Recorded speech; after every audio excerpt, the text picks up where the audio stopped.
ma teen nüüd vlogi, vaatame, kas ma jõuan selle kunagi kokku ka lõigata. Ühesõnaga, ma olen teel trenni, olen siin Hamburgis, päike paistab, täna on kõige kuumem päev ja ma mõtlesin, et ma võtan teid natuke trenni kaasa, et saame koos avastada Saksamaa jõusaale. Ma lähen täna täiesti teise, kus ma ei ole veel mitte kunagi käinud. Eelmisel aastal ma käisin 2 jõusaalis Hamburgis ja nüüd ma mõtlesin, et see aasta ma lähen nüüd teise jõusaalide juurde. Et üks nii-öelda suur jõusaali bränd, kus ma ei ole veel mitte kunagi käinud. Nii et vaatame, mis põnevat saab ja võtan teid kaasa. Nii et ja kui sulle meeldib siuke vlog, siis anna märku mulle ja pane like, pane subscribe, pane tag'i mind, tead küll neid asju, mis ma kogu aeg palun seda teha. Nii et näeme juba jõusaalis. See jõusaal maksab siis 40 € kuus ja on üks odavamaid Saksamaal. Nii, oleme nüüd riietusruumis ja saime tasuta, sest me teeme proovitrenni. Nii et mulle väga meeldib, kui saab tasuta. Ja lähme vaatame, mis siin põnevad siis on. Ma alustan nüüd esimese harjutusega, kickbackiga. Ja kuna siin on praegu päris palju inimesi, siis ma mõtlesin, et alustan teisi inimesi ja väga palju ei filmi.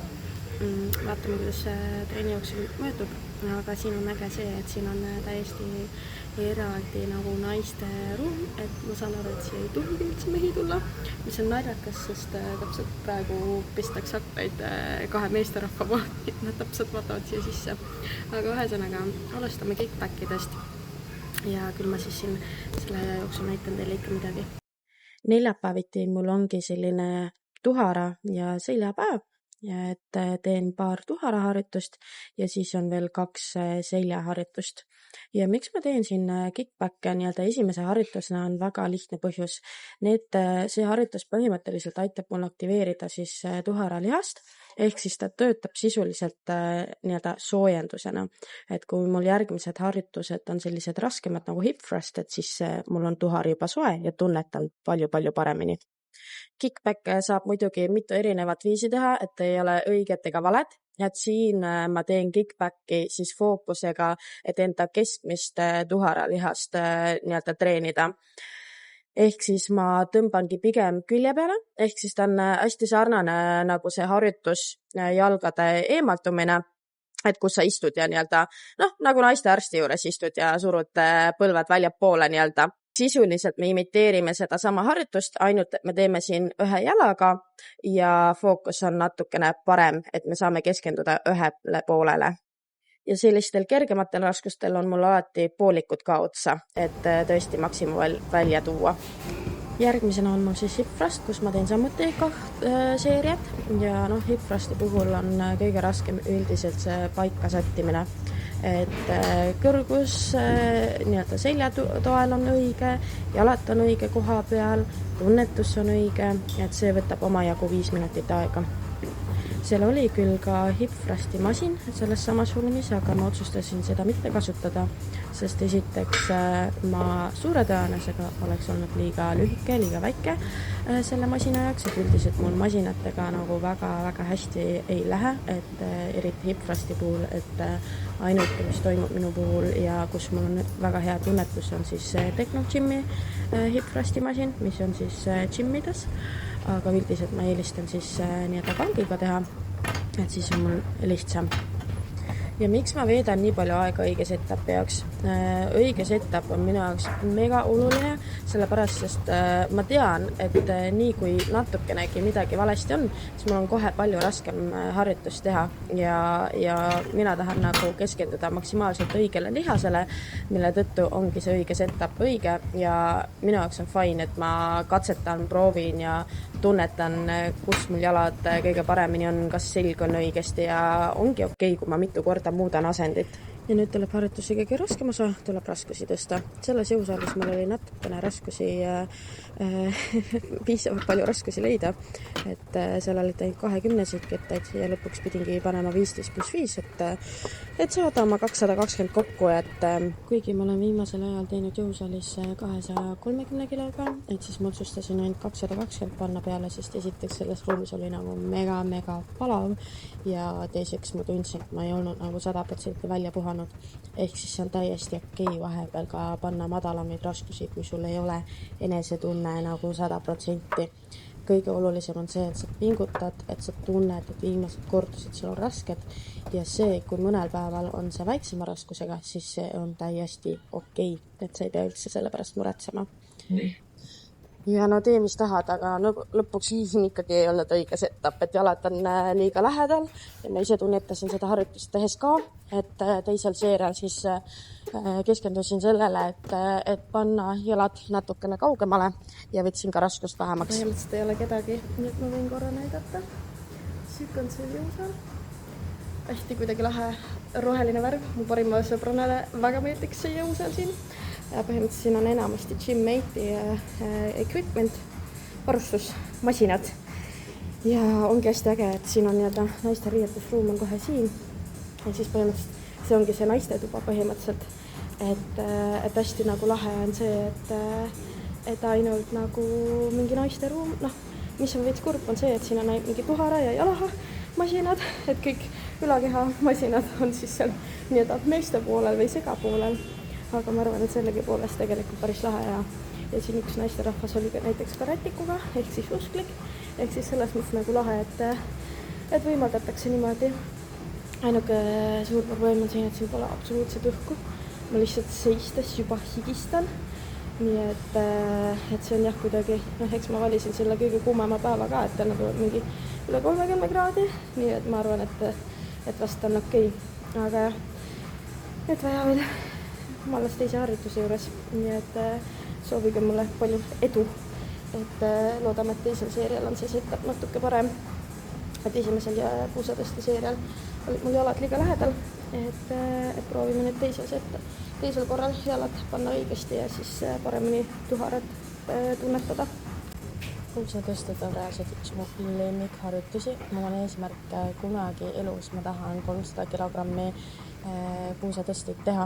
Praegu ma olen siis 230, kuigi siin puusatõstil ma võtsin 3. seerial ikkagi 210 peale, sest ma tundsin, et ka teisel seerial, kuigi mul jalad olid paremini paigas, et siis tegelikult ei olnud mul tehnika 100%, et ma tundsin, et ma ei hoia piisavalt ilusti üleval asendis.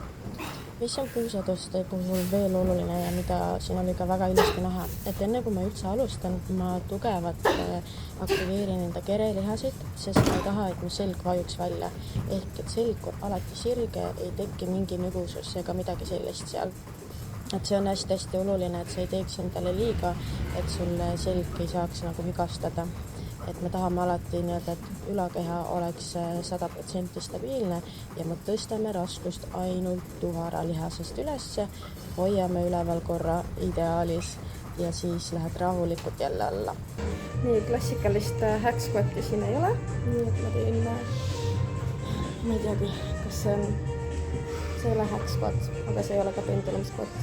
See on lihtsalt mingi tükki variant. Et ma teen seda siin nüüd. Ja siis 2 seeriat ja vaatame praegu, kuna ma ei ole seda üldse masinaga kunagi nagu põhiliselt teinud või kunagi ikka, aga mitte niimoodi, et mul oleks meeles, mis raskused mul on ja siis ma alustan väikeste raskustega, et 30 kilo ja vaatame, kuidas sellega läheb. Nii selle masina puhul kui ka kodujõusaalis Spartas hack squati puhul ma iga kord niimoodi naeran, sest ma pean seal oma kõrvaklappidega kuidagi sisse ronima, et kuna padjad on täpselt kõrval, et siis mu kõrvaklapid ei mahu sealt korralikult läbi ja ma peangi täpselt kaela koha pealt sisse minema, et ma mahuks sisse.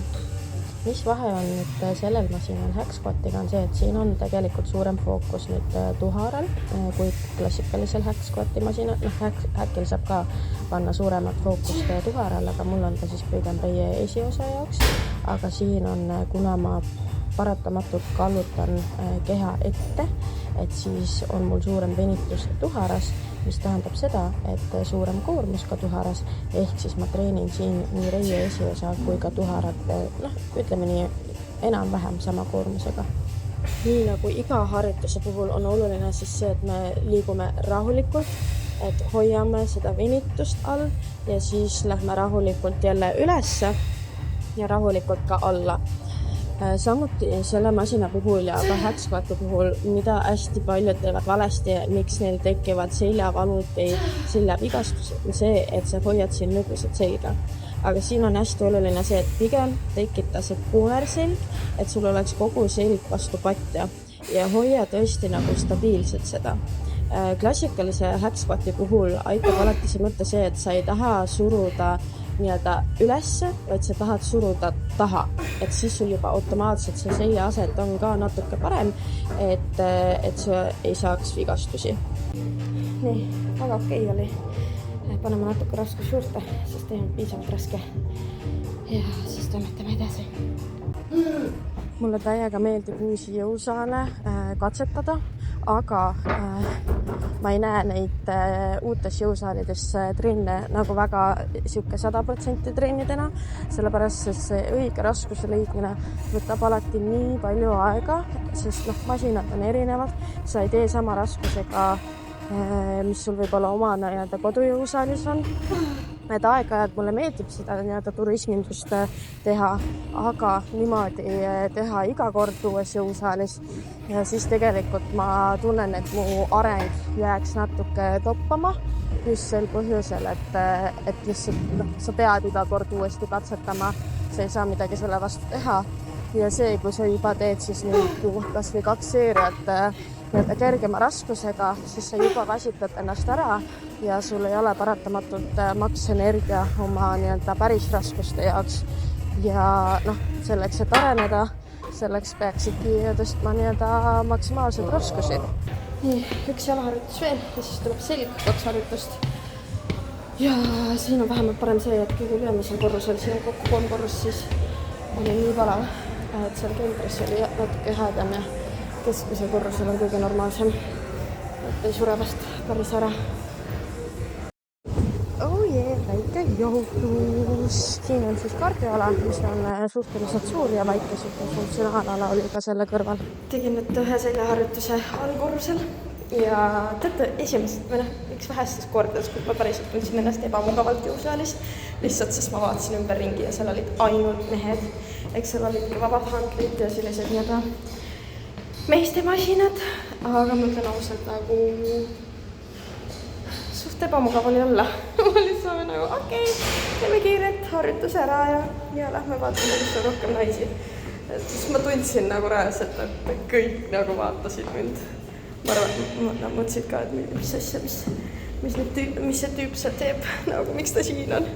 Ja probleem on selles, et ma pean sinna tagasi minema, sellepärast, et üks masin on ainult seal. Ma küll lootsin, et siin on mingit teist variante veel, aga ei ole. Nii et ma käisin just siin on kokku 4 korrust. Hästi üleval on siis kardia ja siuke funktsionaalala, siis on naiste osa ja rinnamasinad, siis on jalamasinad ja veel mingid rinna ja siuksed masinad ja all on siis see meeste ala, kus sa teed selga ja rinda ja kõik need vabad raskused. Nii et see lõpus ma siis ei filminudki, sellepärast sest tõesti nii ebamugav oli seal, et peale neid harjutusi, mida sa siin vlogis nägid, oli siis veel jalgade kokkuviimine ja siis oli veel lat pull down ja siis oli mis ta nüüd on, horisontaaltõmme. Et neid ma siis tegin seal, kus oli siuke segala, kus oli rohkem inimesi ja vot, aga all in all tegelikult oli üliäge trenn. Tõesti, mulle meeldib vahetevahel katsetada uusi masinaid, vaadata, et okei, et kuna iga masin, et isegi kui me lat pull down on ka igas jõusaalis mingil määral erinev, et sõltuvad sellest, mis masina tootja seal on, et kõik neid on hästi põnev katsetada, vaadata, et okei, et milline sulle tegelikult kõige rohkem meeldib, sest iga keha on erinev, enamus masinad on tehtud ja tegelikult suurte meeste jaoks ja meil väikestel naistel ongi vahepeal natuke probleeme sellega. Vot. Aga ütleme nii, et näha on, et see oli suure keti jõusaal, et pigem ka odavapoolne ja masinad, arvestades, et ta on odavam jõusaal, tegelikult mulle väga meeldisid. aga noh, vibe oli siuke, et ei olnud nagu päris see minu vibe, et mulle meeldib, kui seal on tugevad inimesed, kui see päriselt inimesed ei tee lihtsalt mingid egoliftingud, vaid teevad päriselt nagu trenni. Et seda ma seal nagu nii väga ei näinud. Vot, aga jah, ühesõnaga, mulle muidu väga meeldis. Kui sulle ka meeldis, ma arvan, et ma siin rohkem ei lisagi midagi, et võib-olla jõuan mõne vlogi siin veel teha. Ma tegelikult oleks tahtnud oma treeneri jõusaalis teha vlogi, aga seal lihtsalt oli nii palju muid jutustamist asju, et ma ei jõudnudki väga selleni. Aga loodan, et äkki mõne jõusaali veel saan siin sisse filmida, saame katsetada. Et kui sulle ka meeldis see vlog, siis ole hea, pane siia like, pane siia Spotify's ja YouTube'is, sõltuvalt kus sa vaatad, pane see subscribe ka peale, et sa jääks ilma järgmistest episoodidest ka nii-öelda podcasti episoodidest ja siis näeme juba järgmisel korral. Aitäh sulle, tšau!